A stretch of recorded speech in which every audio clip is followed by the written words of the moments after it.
Hello दोस्तों, आज हम लोग देखेंगे लघु उत्तरीय प्रश्न 3 अंक वाले जो क्लास 10 का सामाजिक विज्ञान अध्याय 2 संघवाद।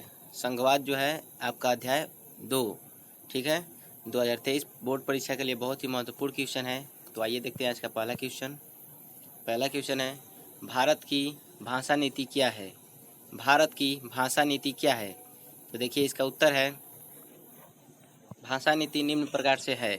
भाषा नीति जो है निम्न प्रकार से है। पहला है, भारत में किसी एक भाषा को राष्ट्रभाषा का दर्जा न देकर हिंदी और अन्य 21 भाषाओं की अनुसूचित भाषा का दर्जा दिया है, ठीक है। और इसी में का दूसरा है, अंग्रेजी को राजकीय भाषा के रूप में मान्यता दी गई है, विशेषकर गैर हिंदी भाषी प्रदेशों को देखते हुए। इसी में का तीसरा है, सभी राज्यों की मुख्य भाषा का विशेष ख्याल रखा गया है, ठीक है। चलिए आगे देखते हैं दूसरा क्वेश्चन। 1992 से पूर्व विकेंद्रीकरण के स्वरूप का वर्णन कीजिए। तो देखते हैं इसका उत्तर, विकेंद्रीकरण का स्वरूप निम्न है। पहला, सभी राज्यों में गांव के स्तर पर ग्राम पंचायतें और शहरों में नगरपालिकाओं की स्थापना की गई थी, ठीक है। दूसरा है, स्थानीय संस्थाएं राज्य सरकारों के अधीन रखी गई थी। तीसरा है, इसी में का, स्थानीय संस्थाओं के चुनाव नियत समय पर नहीं कराए जाते थे। और चौथा है, स्थानीय संस्थाओं के पास न अपना अधिकार था और न संसाधन, ठीक है। 4 नंबर देखते हैं, 3 नंबर क्वेश्चन है, एकात्मक और संघात्मक सरकारों के बीच अंतर स्पष्ट करें। एकात्मक और संघात्मक सरकारों के बीच अंतर स्पष्ट करें। तो देखिए, एकात्मक शासन व्यवस्था, जो इसमें का एकात्मक है वही देखते हैं। इसमें का पहला है, इसमें केंद्र सरकार शक्तिशाली होती है। किसमें? एकात्मक शासन में, ठीक है। केंद्र सरकार जो होती है वो शक्तिशाली होती है। और दूसरा कह रहा है, इसके अंतर्गत संविधान संशोधन केंद्र सरकार कर सकती है। इसमें का तीसरा है, शक्तियां एक जगह पर केंद्रित होती हैं। चौथा है, इसमें एक ही नागरिकता होती है। पांचवा है, केंद्र सरकार राज्यों से शक्तियां ले सकती है, ठीक है। अब देखते हैं संघात्मक शासन व्यवस्था। इसमें का पहला है, इसमें केंद्रीय सरकार अपेक्षाकृत कमजोर होती है। इसमें केंद्र सरकार अकेले संविधान संशोधन नहीं कर सकती है। और तीसरा है, शक्तियां कई स्तरों पर विभाजित होती हैं। और चौथा है, कई संघीय व्यवस्था वाले देशों में दोहरी नागरिकता होती है।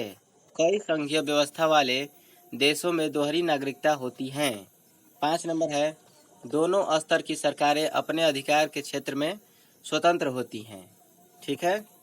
आगे देखते हैं 4 नंबर क्वेश्चन, केंद्र और राज्यों के संबंध में आए बदलाव का वर्णन कीजिए। केंद्र और राज्यों के संबंध में आए बदलावों का वर्णन कीजिए। तो इसका वर्णन निम्न प्रकार के बदलाव है इसमें। तो देखते हैं, पहला, विभिन्न राज्यों में क्षेत्रीय पार्टियों की सरकारें, ठीक है। दूसरा देखते हैं, गठबंधन सरकारों के आने से केंद्र सरकार अपनी मनमानी नहीं कर सकती। केंद्रीय राजस्व में राज्यों को दी जाने वाली राशि में बढ़ोतरी। और चौथा है, केंद्र राज्य तनाव में कमी। पांचवा है, केंद्र राज्य संबंधों में सुधार। और 6 नंबर है, केंद्र सरकार की योजनाओं में राज्यों के हितों का ख्याल।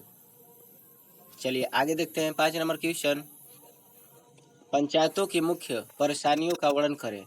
पंचायतों की जो परेशानी होती है उसी का वर्णन करना है। तो देखिए, निम्न प्रकार से वर्णन है। निम्न प्रकार कह दिया तो इसमें पॉइंट बाय पॉइंट दिया रहता है। तो देखिए, पहला पॉइंट है, जागरूकता का अभाव। जागरूकता का अभाव। दूसरा है, धन का अभाव। तीसरा है, अधिकारियों की मनमानी। और आगे देखते हैं, चौथा है, जन सहभागिता में कमी। और पांचवा है, केंद्र और राज्य सरकारों द्वारा समय पर वित्तीय सहायता उपलब्ध नहीं कराना। केंद्र और राज्यों सरकारों द्वारा समय पर वित्तीय सहायता उपलब्ध नहीं कराना। और आगे है 6 नंबर, चुनाव नियमित रूप से नहीं होते। चुनाव जो होते हैं वो नियमित रूप से नहीं हो पाते हैं। चलिए अब क्वेश्चन देखते हैं 6 नंबर, भारत एक संघीय व्यवस्था वाला देश है, इस तथ्य को साबित करने वाले मुख्य सिद्धांतों को लिखे। मतलब कहने का मतलब इसका यह है कि भारत एक संघीय व्यवस्था वाला देश है, इसे साबित करना है आपको। तो इसका सिद्धांत आपको लिखना है, तभी ये साबित होगा कि ये एक संघीय व्यवस्था वाला देश है। तो देखिए इसका उत्तर मुख्य सिद्धांत निम्न है। मुख्य सिद्धांत जो है निम्न है। पहला, भारत में केंद्र, राज्य और स्थानीय 3 स्तरों पर सरकारें हैं। और दूसरा है, भारत में एक लिखित एवं विस्तृत संविधान है। भारत का संविधान कैसा है? लिखित संविधान है ना। तीसरा है, प्रत्येक स्तर की सरकार के अधिकार क्षेत्र संविधान में स्पष्ट वर्णित है। प्रत्येक स्तर की सरकार के अधिकार क्षेत्र संविधान में स्पष्ट वर्णित है। चौथा है, संविधान के मौलिक प्रावधानों को कोई एक स्तर की सरकार अकेले नहीं बदल सकती। और पांचवा है, सर्वोच्च न्यायालय की संविधान की व्याख्या का अधिकार। सर्वोच्च न्यायालय की संविधान की व्याख्या का अधिकार। छठवां है, केंद्र और राज्य सरकारों के बीच विधायी शक्तियों को संघ सूची, राज्य सूची और समवर्ती सूची में बांटा जाना। और 7 नंबर है, वित्तीय स्वायत्तता के लिए केंद्र और राज्य सरकारों के लिए अलग अलग स्रोत। वित्तीय स्वायत्तता के लिए केंद्र और राज्य सरकारों के लिए अलग अलग स्रोत। ठीक है, अब क्वेश्चन देखते हैं 7 नंबर, संघवाद की किन्हीं 3 बुराइयों की व्याख्या कीजिए। संघवाद की किन्हीं 3 बुराइयों को आप लोग को बताना है। तो देखिए निम्न प्रकार से व्याख्या है, इसका उत्तर निम्न प्रकार से व्याख्या है। देखिए पहला, केंद्रीय सरकार का अधिक शक्तिशाली होना। दूसरा है, संविधान संशोधन का अधिकार केवल केंद्र को ही प्राप्त होना। तीसरा है, संसद को अधिक अधिकार होना। और चौथा है, धन संबंधी अधिकारों का केंद्र के पास अधिक होना। और पांचवा है, केंद्र सरकार का राज्य सरकार के मामले में आवश्यकता हस्तक्षेप। ठीक है, अब आगे क्वेश्चन है 8 नंबर, संघीय व्यवस्था की 4 विशेषताओं का वर्णन कीजिए। ठीक है, संघीय व्यवस्था की 4 विशेषताएं बताना है। तो देखिए विशेषताएं निम्न प्रकार से हैं। पहली है, सरकार एक से अधिक प्रकार की होती है। दूसरा है, सत्ता का विभाजन होता है। और तीसरा है, प्रत्येक सरकार का अपना क्षेत्राधिकार निश्चित होता है कि कौन सरकार कहाँ तक सीमित है। जैसे राज्य है ना, कि उत्तर प्रदेश के राज्य मुख्यमंत्री योगी आदित्यनाथ, वो अपना सिर्फ उत्तर प्रदेश में ही अपना मतलब कि दबदबा बना सकते हैं। मतलब कि सरकार उनकी सिर्फ उत्तर प्रदेश में ही है, ना कि मध्य प्रदेश में जा सकते हैं और वहाँ की कोई मतलब कि सरकारी कामों में दखल अंदाजी नहीं दे सकते, क्योंकि वो उत्तर प्रदेश के सरकार हैं, तो उत्तर प्रदेश में ही उनका क्षेत्र अधिकार है। ठीक है, चलिए आगे देखते हैं। 4 नंबर जो पॉइंट है इसमें, दोनों सरकारें एक ही नागरिक समूह पर शासन करती हैं। दोनों सरकारें एक ही नागरिक समूह पर शासन करती है। ठीक है, 9 नंबर क्वेश्चन जो है, सरकार का एकल रूप क्या है? 3 विशेषताएं लिखिए। 3 ठो विशेषताएं, ये बोल दिया कि 3 विशेषताएं लिखना है, तो आप लोग को 3 लिखना ही पड़ेगा। तो देखिए इनकी विशेषताएं निम्न है। पहला, जब सरकार का स्तर एक होता है, इससे अलग उसकी उपइकाइयाँ होती हैं। उप इकाइयाँ होती हैं जो उसके अधीन काम करती हैं। ठीक है, और दूसरा है, केंद्र सरकार राज्य सरकार के लिए आदेश पारित कर सकती है। केंद्र सरकार जो है, केंद्र सरकार मतलब आप लोग समझ रहे हैं, केंद्र सरकार में इस समय के केंद्र सरकार कहते किसको है? जो पूरे एक देश का मालिक हो। मतलब कि हमारे देश के प्रधानमंत्री कौन है? नरेंद्र मोदी, तो वो केंद्र सरकार के हैं। और जो मुख्यमंत्री हैं वो आदित्यनाथ योगी हैं, तो वो राज्य सरकार के हैं। तो केंद्र सरकार जो है राज्य सरकार के लिए आदेश पारित कर सकती है कि आपको ये करना पड़ेगा, आपको वो करना पड़ेगा। तीसरा है मुख्य शक्ति केंद्रीय सरकार के पास ही होती है। जो असली शक्ति होती है, मुख्य शक्ति, वो केंद्रीय सरकार के पास ही होती है। ठीक है। 10 नंबर क्वेश्चन है, एकात्मक और संघात्मक सरकारों के बीच 4 विभेद स्पष्ट कीजिए। एकात्मक और संघात्मक सरकारों के बीच 4 विभेद स्पष्ट कीजिए। तो देखिए उत्तर है, पहला उत्तर, संघात्मक सरकार में शक्तियां का विभाजन होता है। ठीक है। अब देखिए, एकात्मक सरकार में राज्य सरकार केंद्र सरकार के अधीन होती है। ठीक है, आप लोग देखते रहिएगा किसमें क्या अंतर है। तीसरा है इसमें संघीय प्रणाली में राज्य सरकार के पास अपनी शक्तियां होती हैं तथा वह केंद्र सरकार के प्रति जवाबदेह नहीं होती। ठीक है। चौथा देखते हैं, संघीय प्रणाली में संविधान के मौलिक प्रावधान केंद्रीय विधायिका द्वारा एक पक्षीय रूप में परिवर्तित नहीं किए जा सकते, लेकिन एकात्मक व्यवस्था में ऐसा संभव है। ठीक है। 11 नंबर क्वेश्चन है, केंद्र और राज्य सरकारों के बीच विधायी शक्तियों के 3 स्तरीय विभाजन की व्याख्या कीजिए। केंद्रीय और राज्य सरकारों के बीच विधायी शक्तियों के 3 स्तरीय विभाजन की व्याख्या कीजिए। तो देखिए इसकी व्याख्या 3 सूचियों में विभाजित किया गया है। ठीक है। पहला है संघ सूची, राष्ट्रीय महत्व के विषय, और दूसरा है राज्य सूची, स्थानीय महत्व के विषय, और तीसरा है समवर्ती सूची, साझे महत्व के विषय। ठीक है। आगे देखते हैं, क्वेश्चन 12 नंबर है, भारत में संघीय शासन व्यवस्था किस प्रकार राज्यों के निर्माण में सफल रही। 3 बिंदुओं में स्पष्ट कीजिए, मतलब 3 इनकी लिखना है, 3 पॉइंट लिखना है, 1 2 3। ठीक है। तो आप लोग सबसे पहले लिखेंगे उत्तर में कि निम्न प्रकार से बिंदुओं का वर्णन है। ठीक है। तो पहला है इसमें, संघीय व्यवस्था भारत में राज्यों के गठन के संदर्भ में सफल रही। संघीय व्यवस्था भारत में राज्यों के गठन के संदर्भ में सफल रही। दूसरा है भाषाई आधार पर राज्यों का गठन सफल प्रयास रहा। भाषाई आधार पर राज्यों का गठन सफल प्रयास रहा। और तीसरा है कुछ राज्यों का गठन संस्कृति, भूगोल तथा जातीय विभिन्नताओं की पहचान हेतु किया गया। ठीक है। आगे देखते हैं, 13 नंबर क्वेश्चन है, भारत की भाषा नीति की कोई 4 विशेषताएं लिखिए। तो निम्न विशेषताएं हैं, पहला है संविधान में किसी भी भाषा को राष्ट्रभाषा का दर्जा नहीं दिया गया है। ठीक है। और आगे है, दूसरा नंबर पॉइंट है, संविधान में 22 भाषाओं का अनुसूचित भाषा का दर्जा दिया गया है। ठीक है।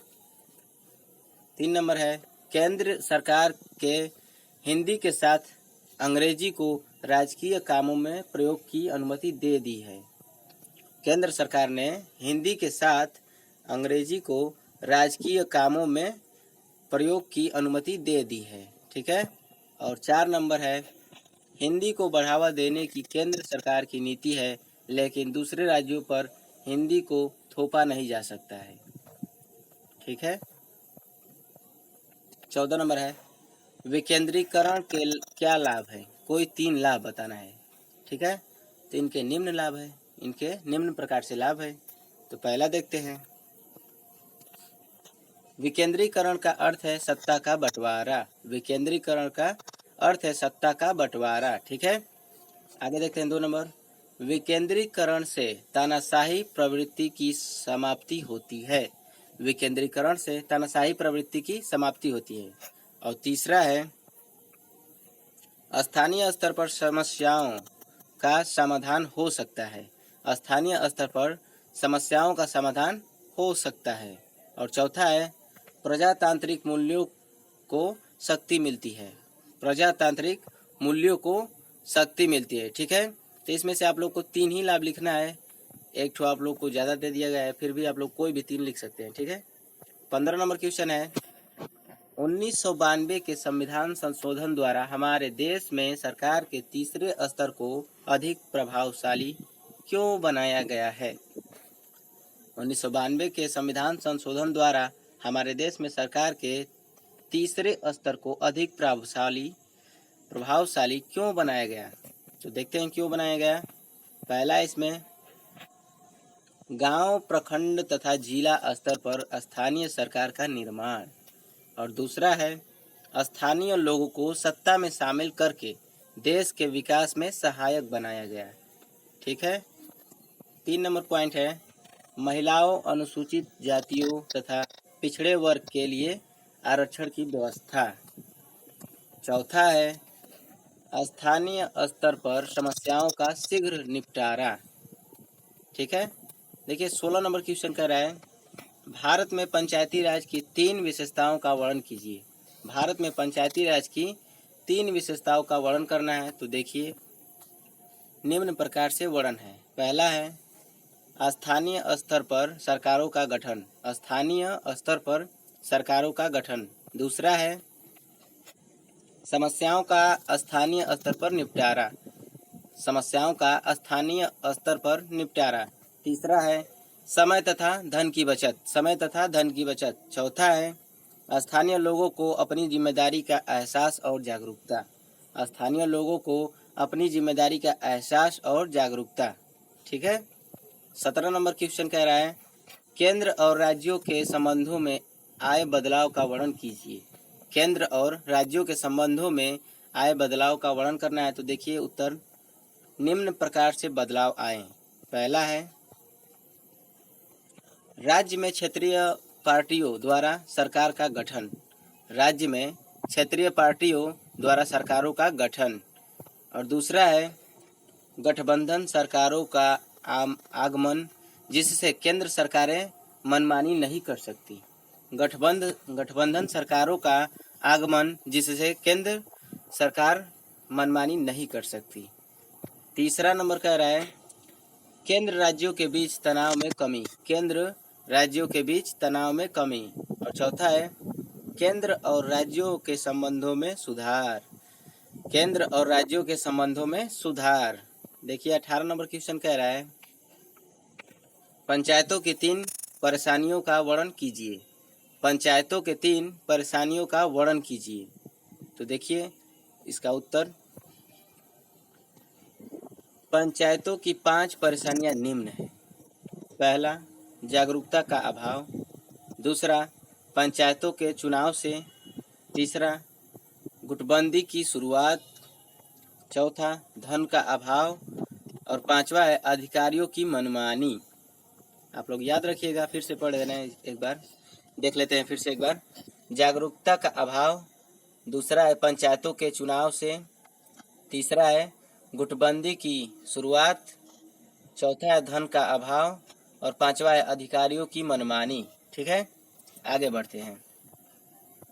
19 नंबर जो क्वेश्चन है संघवाद की किन्हीं 3 बुराइयों की व्याख्या कीजिए।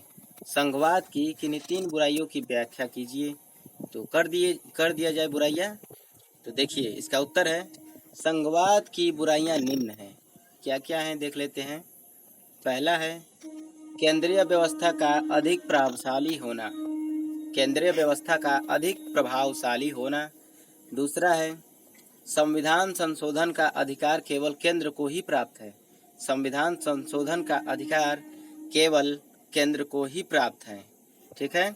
तीसरा है संसद को अधिक अधिकार प्राप्त है। संसद को अधिक अधिकार प्राप्त है। और चौथा है धन का बंटवारा भेदभाव पर आधारित नहीं होना चाहिए।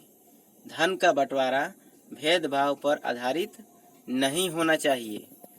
तो आज का हमारा क्वेश्चन समाप्त हो चुका है और आप लोग जुड़े रहने के लिए धन्यवाद। आप लोग जुड़े रहिए कविंदर भैया चैनल, और आप लोग की तैयारी बहुत ही ज़बरदस्त तरीके से होगी और आप लोग का प्रयास रहेगा तो हम लोग भी अपना प्रयास जारी रखेंगे। ठीक है, मिलते हैं अपने अगले वीडियो में, तब तक के लिए धन्यवाद।